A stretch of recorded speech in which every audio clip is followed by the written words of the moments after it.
जैन साथियों, आज आरएसएस के 100 साल पूरे हो रहे हैं, यानी कि राष्ट्रीय स्वयंसेवक संघ। नाम में क्या लिखा हुआ है? राष्ट्रीय।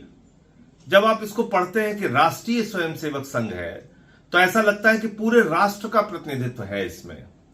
लेकिन 100 साल पूरे होने पे मेरे कुछ सवाल हैं। वो तीखे भी हैं, कड़वे भी हैं, लेकिन सच्चे भी हैं। 100 वर्षों में इस देश की 85% लोगों की हिस्सेदारी आरएसएस में क्यों नहीं हुई?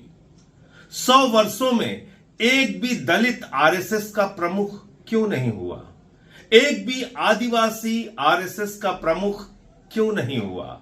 एक भी पिछड़े वर्ग का व्यक्ति आरएसएस का प्रमुख क्यों नहीं हुआ?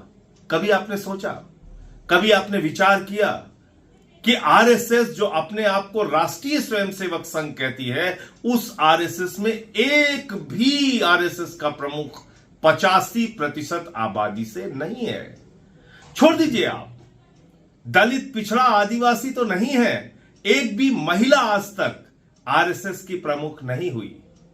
तो आप इसको एक दकियानूसी सोच वाला, एक संकुचित सोच वाला संगठन कह सकते हैं, जो संविधान के खिलाफ है, जो आरक्षण के खिलाफ है, जो दलितों के खिलाफ है, आदिवासियों के खिलाफ है, पिछड़ों के खिलाफ है, जो मनुवादी व्यवस्था में यकीन रखता है, जो जाति के नाम पर भेदभाव वाली व्यवस्था में यकीन रखता है, जो छूत और अछूत की व्यवस्था में यकीन रखता है, जो बाबा साहब डॉक्टर भीमराव अंबेडकर के खिलाफ है, उनके संविधान के खिलाफ है। ऐसे संगठनों से आपको सावधान रहना चाहिए। और इनका क्या योगदान रहा भारत की आजादी के आंदोलन में, यह आपको जरूर पढ़ना चाहिए। 100 वर्षों के पूरे होने पर इनकी शुरुआत 1925 से हुई है, और तब देश जब गुलाम था अंग्रेजों का, उस वक्त आरएसएस ने अंग्रेजों का साथ दिया। इस सच्चाई को देश के लोगों को आज 100 वर्ष पूरे होने पर बताना चाहिए।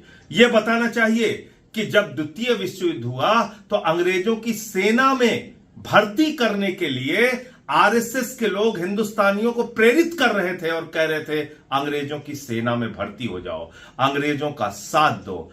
आप जाइए, इतिहास में पड़ताल कीजिए, खोजिए और थोड़ा वक्त लगाइए, आपको पता चलेगा। क्रांतिकारियों की मुखबिरी इन्होंने की, भारत छोड़ो आंदोलन का विरोध इन्होंने किया, भारत की आन बान और शान तिरंगे झंडे का विरोध इन लोगों ने किया। यह इतिहास का ऐसा काला सच है जिसको आरएसएस कभी इनकार नहीं कर सकती। इसलिए जब आप 100 साल पूरे होने पर यह सुन रहे हैं कि प्रधानमंत्री टिकट जारी करने जा रहे हैं, पाठ्यक्रमों में आपको आरएसएस का इतिहास पढ़ाया जाएगा, तो उनकी बड़ाई, उनकी तारीफ, उनके कसीदे पढ़े जाएंगे, लेकिन यह नहीं बताया जाएगा कि इसने आजादी के आंदोलन में देश के साथ गद्दारी करने का काम किया है। यह भी नहीं बताया जाएगा कि 52 साल तक आरएसएस ने अपने मुख्यालय पर तिरंगा झंडा नहीं फहराया। और यह तो आपको जरूर याद रखना चाहिए कि यह भेदभाव में यकीन रखने वाला संगठन है। इसीलिए आज तक आरएसएस का कोई भी प्रमुख दलित,